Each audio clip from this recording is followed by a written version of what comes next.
Welcome back.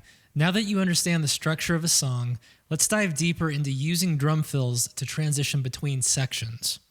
A great drum fill should feel natural and complement the music, but there's one piece that brings a sense of completion and a little burst of energy to a fill, and that's the crash cymbal.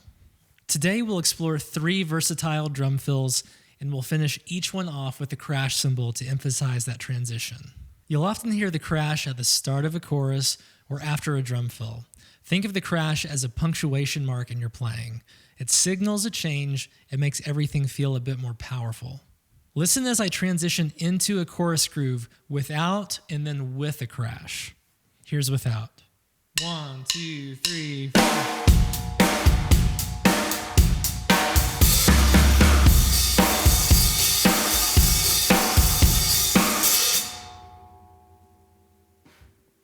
Not bad, but here's with the crash cymbal.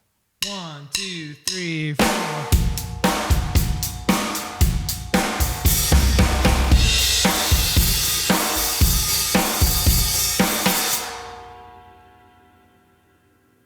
Notice how adding a crash makes the transition sound stronger.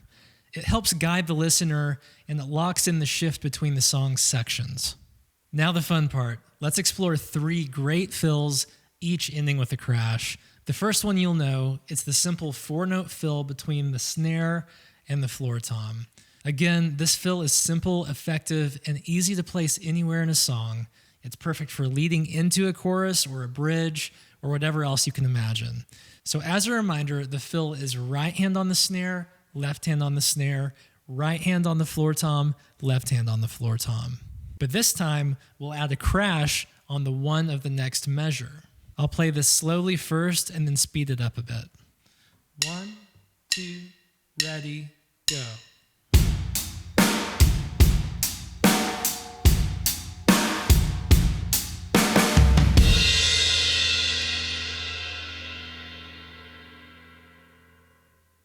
Here it is sped up.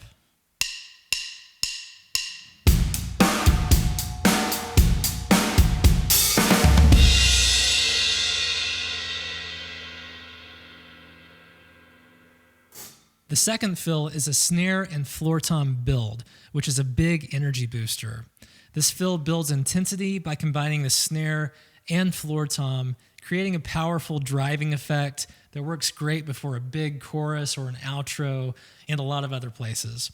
Because it's a build, we want to gradually increase how hard we're playing the notes as we get towards the end of the fill. For this fill, we'll use left hand on snare, right hand on floor tom, and we're actually going to add the kick in here, and all 3 are going to be playing 8th notes. So it sounds like this.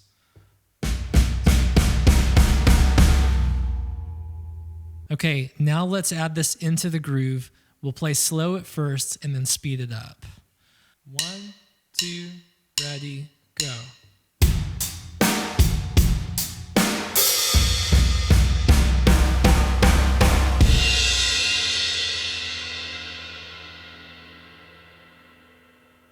Okay, now a bit faster.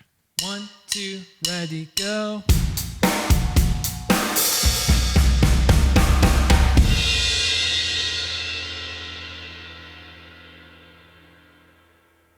Finally, we have Pat Boone Debbie Boone, which is an interesting name, I know, and it requires a rack tom.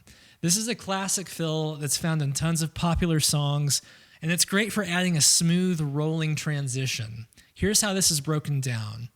Pat will be your right hand on the snare. Boone is your left hand on the rack tom.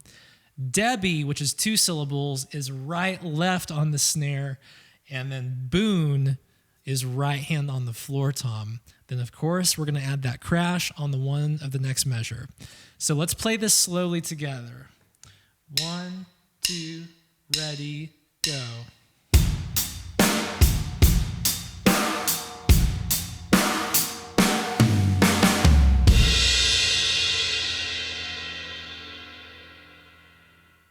All right, now let's speed it up. 1, 2, ready, go.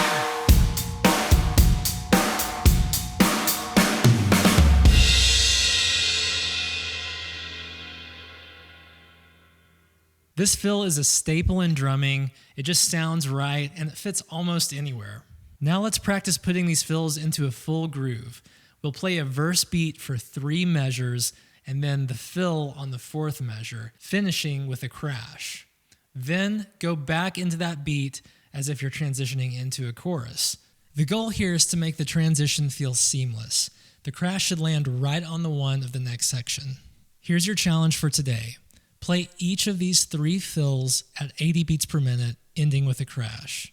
Once you're comfortable there, increase to 100 and then finally 120 beats per minute.